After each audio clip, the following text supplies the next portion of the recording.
Scooty. Wait lang. Scooty. Ay, tatanong si Daddy. Sino daw ang crush mo? Si Cara. Si Cara?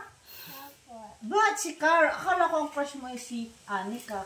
Nag-break up kami po kasi ni Anika. Ha? Bakit kayo nag-break? Huh? Bakit kayo nag-break, no? Kasi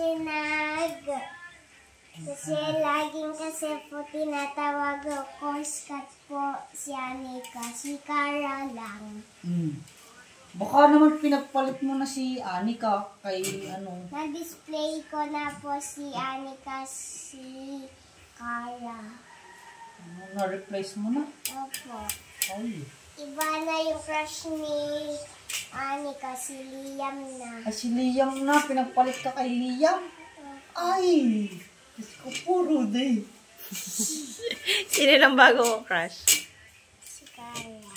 Si Cara na. Ano sabi sa'yo ni Cara? Pinagpalit ka kay Liam. Ano sabi sa'yo ni Cara? Ha? Bakit crush mo si Cara? Kasi nasabihin niya ako, babe. Oh! Hoy! Bakit nasabihin